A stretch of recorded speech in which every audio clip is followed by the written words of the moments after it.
Namaste Gurukulians, hope you all are doing well and enjoying at your homes.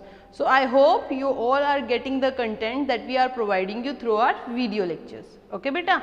So in this video, in today's lecture, what we are going to discuss about the chapter number 2 of class 9th, that is matter around us pure. Okay. So in this very chapter, what we are going to do just let me tell you about a brief revision about the previous lecture. In the previous lecture, what we did, bache, we discussed about the different techniques of separation. That means how we are going to separate the two things based on the nature of constituent particles that are present in that particular mixture. Okay.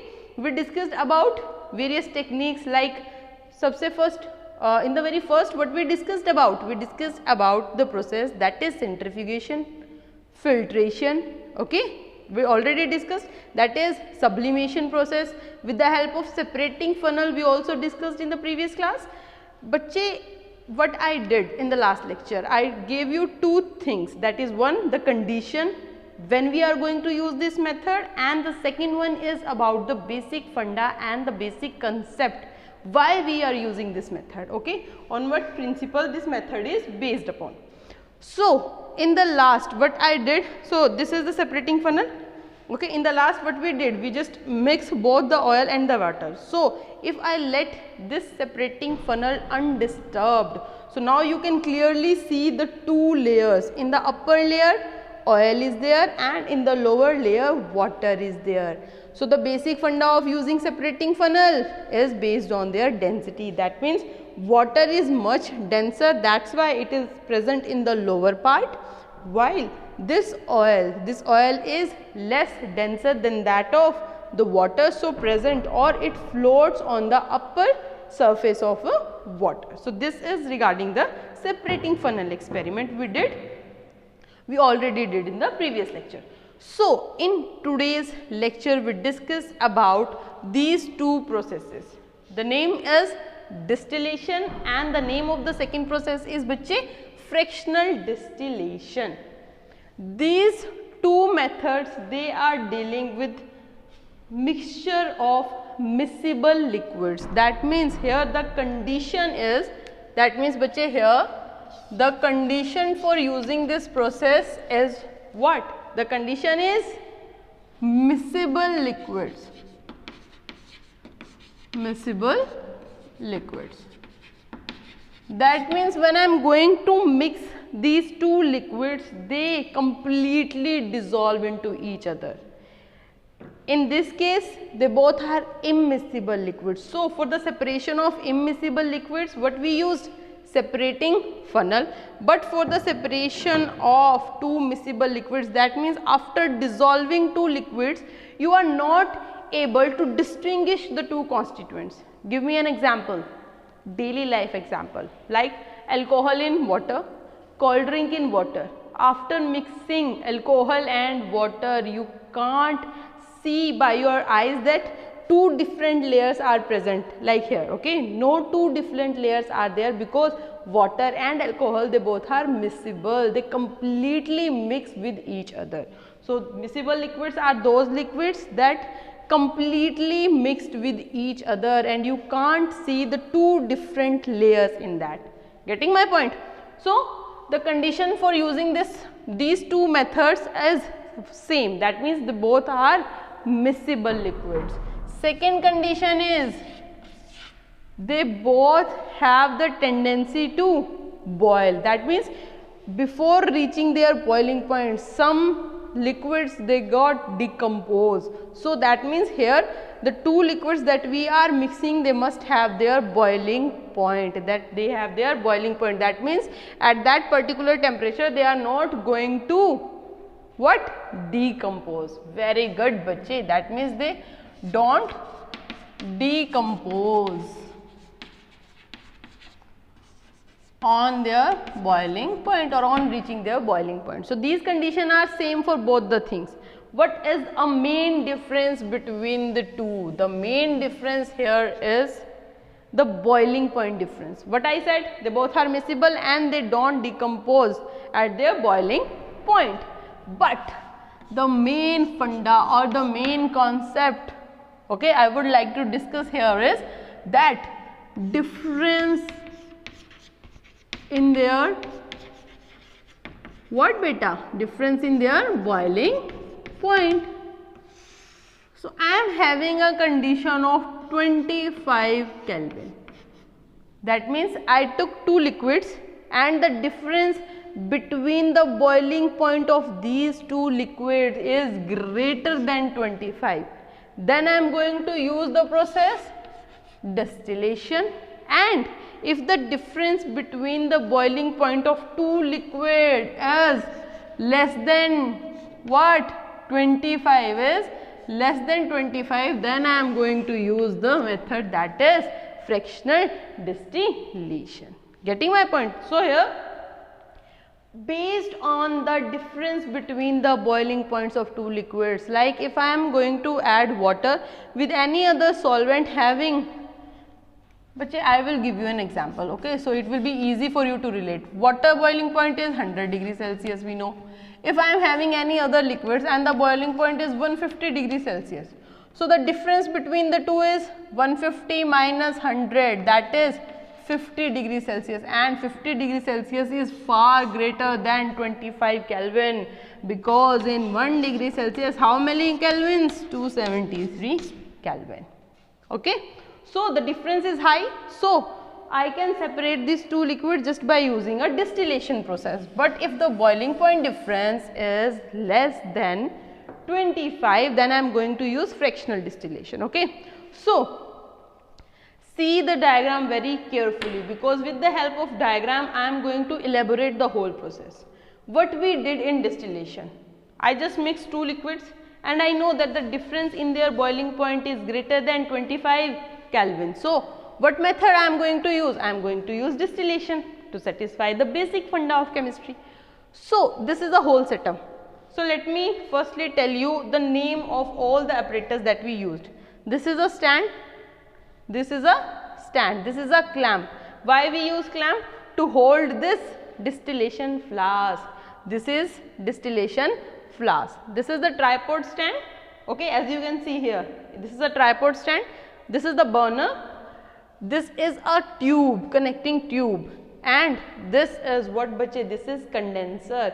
In this condenser, the process of the condenser is to condense, and what is the condensation process? From gas to liquid is known as condensation. That means here gaseous particles are going to come and it is going to condense those gaseous particles, and these particles convert into what form? Water droplet forms, okay, in the form of liquids you can say. So, and this is the beaker to collect the liquid which is going to separate out, and this is the thermometer we used here.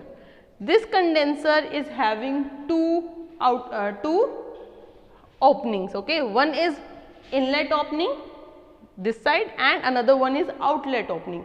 So what we are going to do, we are going to supply the cold water from this inlet. This cold water is going to circulate in this condenser, okay, and cooling the temperature. So that's why this gaseous particles, they got converted into what beta? Into liquid form, and the hot water is again getting out with the help of this outlet chamber. Okay. So this is the whole setup. The same is in the case with fractional distillation. We will discuss it later on. Firstly, just tell me, I am going to discuss you with distillation process. So we are having the mixture here, mixture of two liquids. I am going to provide heat energy. Supposedly we took an example of what? Water, that is 100 degrees Celsius with a boiling point, and any other liquid having 150 degrees Celsius boiling point. Boiling point already discussed. Boiling point means when liquid changes to gaseous phase under atmospheric pressure. Very good. So here I am having these two liquids, that is water as well as the another one that is having the temperature boiling point different. So as I am going to provide the heat energy, the temperature is going to rise, and when the temperature is going to rise, just tell me, between this water as well as the other solvent, which one is going to boil fast? Can you make a guess which one is going to boil fast? Yes, we can make a guess based on their boiling point. 100 degrees Celsius is attained firstly, then 150 degrees Celsius. So, when the temperature reaches to 100 degrees Celsius, water starts boiling. That means this water liquid is now going to convert into what? Vapor phase. Into what beta? Vapor phase. And the another solvent, its boiling point is 150 degrees Celsius, but here the temperature is 100 degrees Celsius. So, that means it will remain in this liquid part and the vapors of the water starts forming here, and these vapors, they travel through this pipe or this glass, you can say that, okay, this is a glass tube, travel through this glass tube vapors and then come inside this condenser.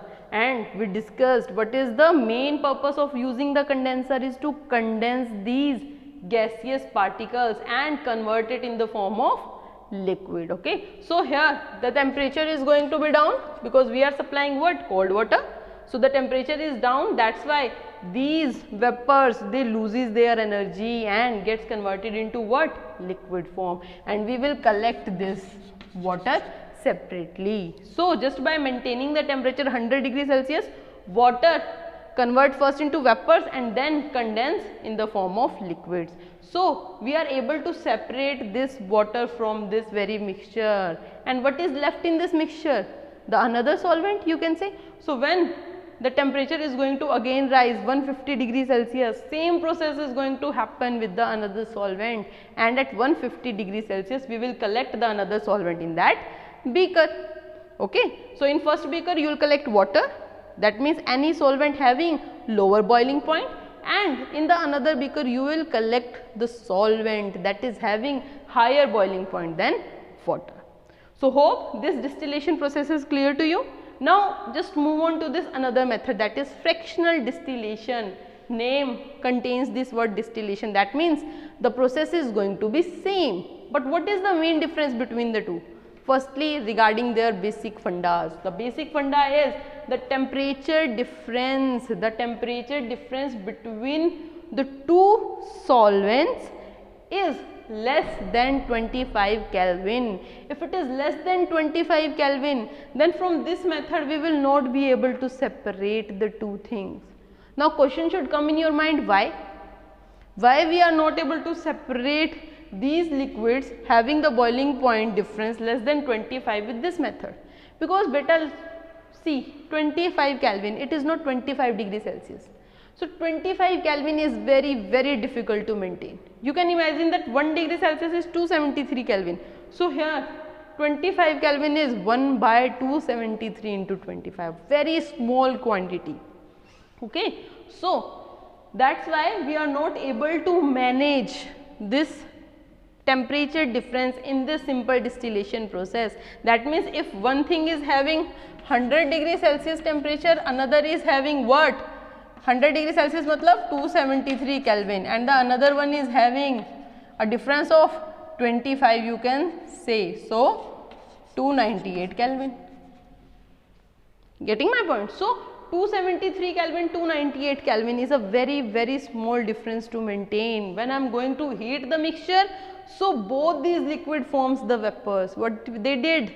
Both these liquids, they convert into their vapor form, and both the vapors, they get condensed, and here in the beaker we will collect again the mixture. So, we started with the mixture, we ended up with the mixture. So, what is the main purpose of doing all this shit? Getting my point? So, there is no use of doing this distillation process. So, here if I am not able to maintain the temperature difference, then what I did in fraction distillation, the very main thing that is the difference is this, that is fractionating column. So, in this fractionating column, what we did? We are again in this very experiment, we are unable to maintain this small difference of the temperature. Is that correct? Yes, it is correct. But we uses this fractionating column. The whole setup is same as that of distillation, but the main difference is only in fractionating column. Here we use fractionating column. What is this fractionating column? It is nothing but just like made up of the glass, and here beads are in it. What it contains? It contains beads in it. The main purpose of using these beads are when both the liquids, because here we are unable to maintain the temperature difference. So when I am going to supply the heat, both the liquids are going to convert into its vapor form. Both the vapors, they travel through this part, but they strike with these beads. So the main purpose of these beads provides the surface area for the vapor to get condensed. That means when the vapor particles is going upward direction, here is a bead. So it's going to strike with this bead and loses its energy and again going to come back in its liquid form, going to get condensed. Striking, losing its energy and converting from vapor phase to liquid phase, and liquid phase again fell into this mixture, or you can say that in this distillation flask. So this process is going to be repeated again and again. So the solvent whose vapor particle is small, it can travel in between the gaps present between these beads, and the solvent whose vapor particles are large in size, they are going to strike with this bead, loses their energy and get again come back in this liquid form and fall in this mixture again. So what we are having after this bead striking thing, we are having the particle of only one solvent whose particle size is small, because small particle size can easily travel between these beads, but the large particle size can't travel with the beads, it got strike and then return to its mixed form. So here we are having the particles of the smaller size solvent, they got condensed and convert from vapor to the liquid phase and we collect that particular solvent.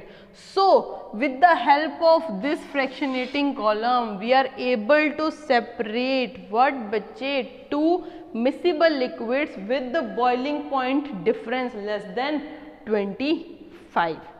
So now the question here is how we are going to separate the components of air.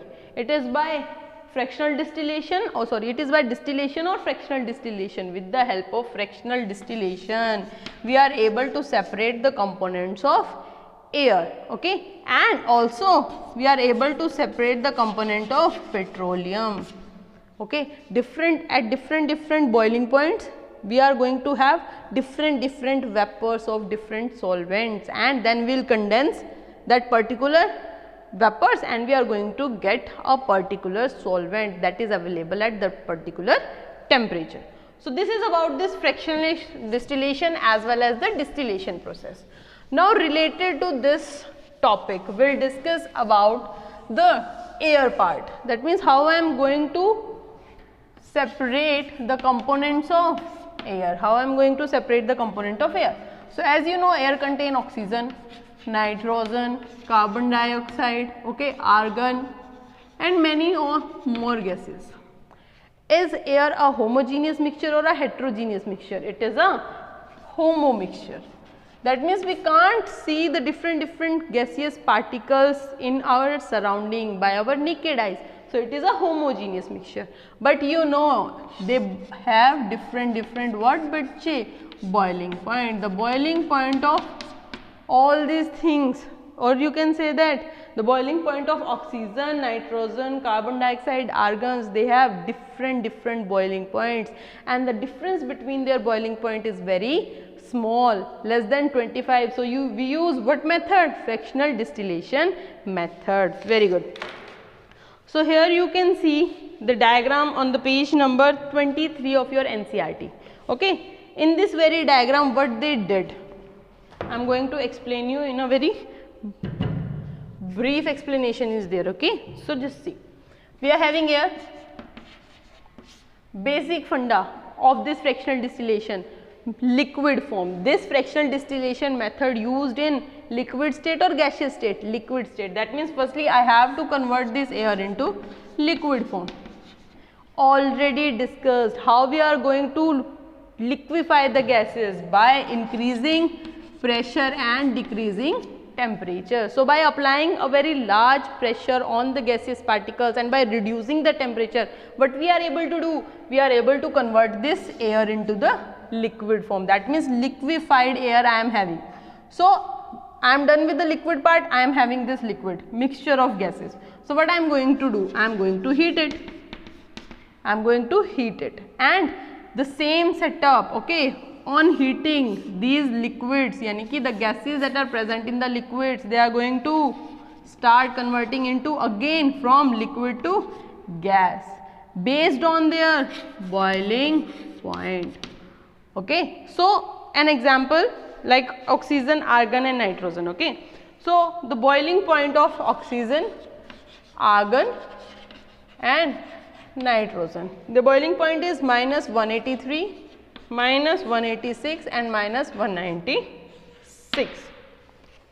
So here, now the main thing that you should understand is, when I compress the gases, the temperature is very low. That means I am having a negative value of this temperature, because you can't liquefy air on 0 degree Celsius. You have to reduce the temperature to very negative value.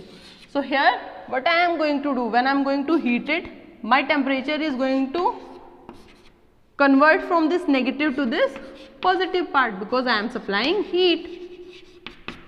Suppose karo bachche, this is minus 500 Kelvin. Okay, what is it? Yeah, or you can say that minus 273, easy for you. So minus 273 Kelvin I am having at this liquefied state, and I am going to supply the energy. So this minus 273, it start moving towards the positive value, minus 273. So firstly, what will come, minus 196 or minus 183? Obviously minus 196. So here 196, then 186 and again minus 183, then 0, then this positive value. So firstly, which gas is going to be converted into its vapor form, whose boiling point is minus 196, because on increasing temperature I am going to move towards the positive side. So from minus 273, firstly what will come, minus 196. So firstly this nitrogen is going to get converted into its vapor form, and on condensation I am able to extract these gaseous particles of nitrogen into the liquid nitrogen, and able to what, which is separate the nitrogen part, then argon, and in the same way oxygen, and another one carbon dioxide, his boiling point is greater than that of nitrogen. So you can say that this, firstly what will come, carbon dioxide, then nitrogen, then argon and then oxygen in its liquefied form. So this is, with the help of fractional distillation, we are able to separate these components of air. Okay, so this is about fractional distillation and the separation of components of air. The next and the last topic of this very lecture is crystallization. What is it, bachche? Crystallization. So the process name is crystallization.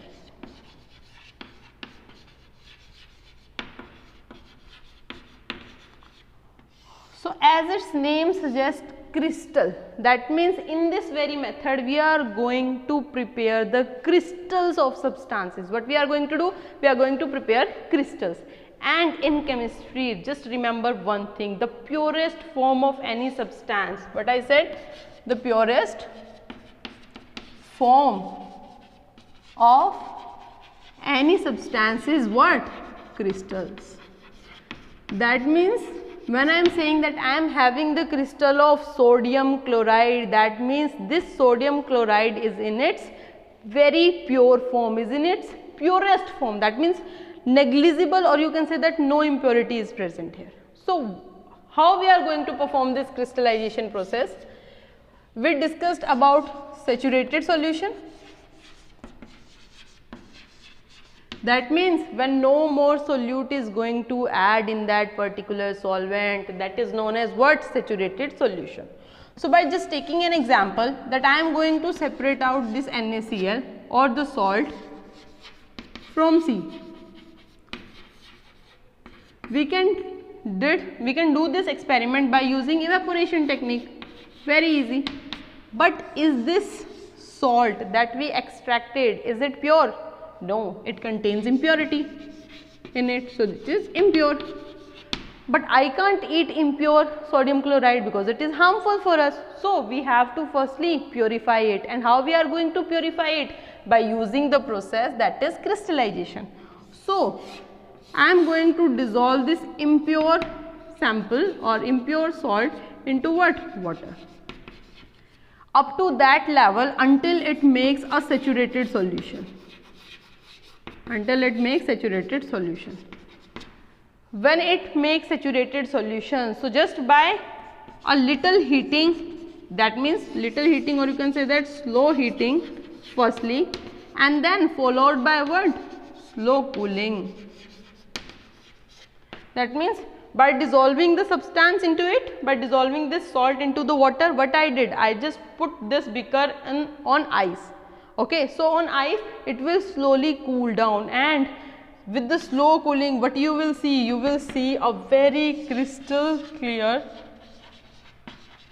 solution, that is mother liquor and the crystals of NaCl, that means the purest form of NaCl. And just by using filtration you will able to separate these what bachche? Crystals from its solution.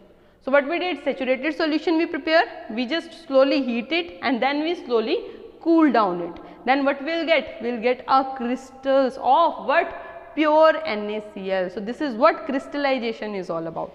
So why we prefer crystallization over evaporation? There is a question in your NCERT, why we prefer crystallization over evaporation? Just because of the two things. Firstly, in evaporation what we did? We just simply evaporate the solvent and we left with solute. That means impurity still present in solute, still present in, you can say, solute or in substance.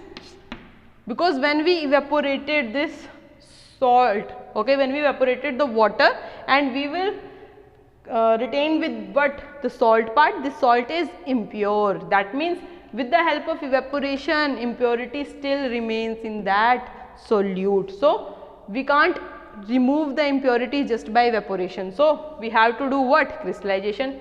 Secondly, in crystallization some substances are like, for example, sugar.